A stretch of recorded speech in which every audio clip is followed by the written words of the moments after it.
À chaque fois que je revois cette scène, je bug. Le 6 mai 2025, l'Allemagne vit un moment politique très rare. Le candidat au poste de chancelier n'obtient pas la majorité au premier vote. Der Abgeordnete Friedrich Merz hat die erforderliche Mehrheit von mindestens 316 Stimmen nicht erreicht. Er ist zum Bundeskanzler der Bundesrepublik Deutschland nicht gewählt. En Allemagne, c'est du jamais vu. Presque. Quelques heures plus tard, il repasse au vote. Mit Ja haben gestimmt 325 Abgeordnete. Et il gagne. Ce moment, en Allemagne, n'est pas anodin. Es ist noch Zeit zum Applaudieren gleich. Ich beende. Parce que la politique allemande est construite sur la prévisibilité, la stabilité et l'évitement de conflits ouverts. Voir un chancelier échouer au premier vote, puis revenir, c'est le signe que quelque chose craque dans le consensus. Ce n'est pas une crise spectaculaire, c'est pire, une fatigue silencieuse. Gemäß Artikel 63 Absatz 2 des Grundgesetzes zum Bundeskanzler der Bundesrepublik Deutschland gewählt worden. Cet homme, c'est Friedrich Merz, chancelier de l'Allemagne depuis mai 2025. Alors aujourd'hui, on va décortiquer ensemble qui est vraiment Merz, pourquoi il a disparu pendant des années, comment il est revenu, et surtout, pourquoi l'Allemagne l'a choisi. Maintenant.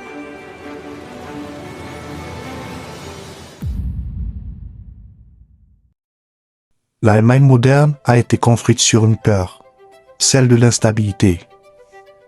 Après 1945, tout est pensé pour éviter les hommes forts, les discours radicaux et les ruptures brutales. Résultat, une culture politique de compromis, mais aussi de lenteur décisionnelle. Et quand le monde s'accélère, cette lenteur devient un problème. Key is the manufacturing industry of Germany. It's not services, it's not big tech, it's manufacturing industries.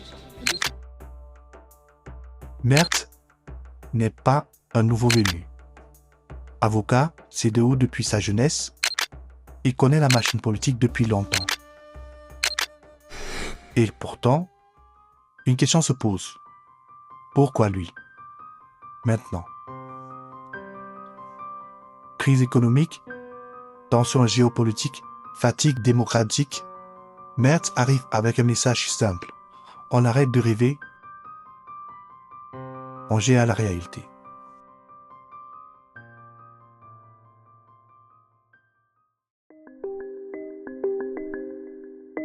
Début des années 2000, Merz est puissant dans la CDU. Il est même chef du groupe parlementaire. Et puis, Angela Merkel. Merz est frontal, Merkel est patiente. Et en politique allemande, la patience gagne. Progressivement, Merz recule. Ils perdent de l'influence, puis le centre du jeu. Un jour, il quitte la politique. Merz vit mal cette mise à l'écart. Pas publiquement, pas par des crises, mais intérieurement. Comme beaucoup d'hommes politiques formés pour diriger et qui se retrouvent à attendre. Et c'est important de le comprendre. Merz n'a jamais quitté la politique par projet. Il est parti parce qu'il avait perdu la bataille du tempo.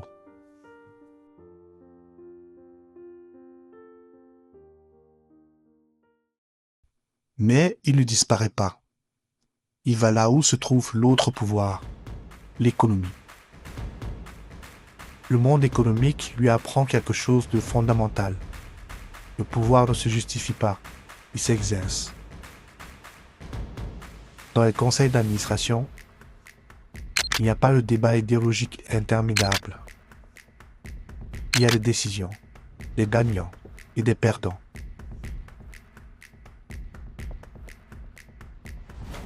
Cette logique va profondément marquer sa manière de concevoir l'État.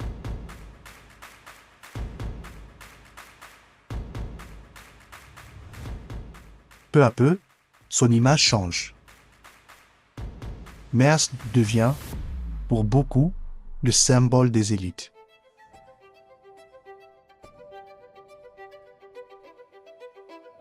En Allemagne, le mot élite est ambigu. On respecte la compétence, mais on se méfie de l'arrogance. Et Merz craint cette image, celle d'un homme trop à l'aise avec le pouvoir, trop éloigné du quotidien. Mais dans les périodes de crise, cette distance peut aussi devenir une promesse d'efficacité. Et pourtant, dans les périodes de crise, beaucoup veulent quelqu'un qui sait gérer.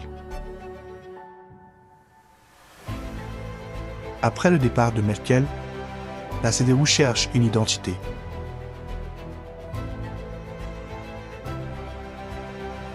Merz revient, et cette fois, il impose une ligne. Autorité, réforme, Europe plus ferme, pas pour plaire, pour décider.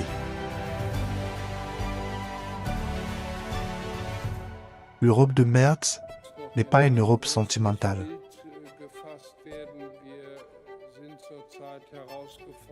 C'est une Europe qui doit survivre dans un monde dominé par les États-Unis, la Chine et la Russie. Et pour Merz, cela implique des choix difficiles. Plus de défense, plus de discipline économique, moins d'illusions.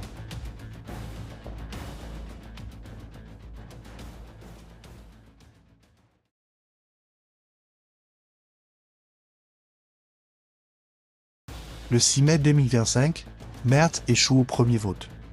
Moment rare, presque humiliant. Il aurait pu reculer, il revient. Et il gagne. Mit Ja haben gestimmt 325 Abgeordnete. Ce premier échec est révélateur. Il montre que Merz arrive au pouvoir sans un chèque en blanc. Soutenu, mais surveillé. Respecté, mais contesté. Et peut-être, c'est exactement ce type de leader que l'Allemagne accepte aujourd'hui.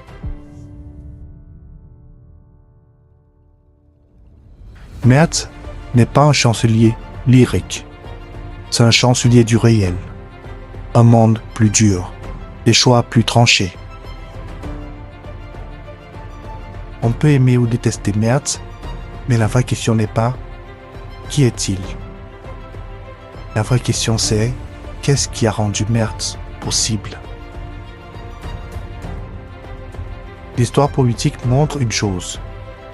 Les sociétés n'élisent pas toujours les dirigeants qu'elles désirent, mais ceux qu'elles tolèrent à un moment précis. Merz n'est pas un rêve. Il a une réponse pragmatique à une époque inconfortable.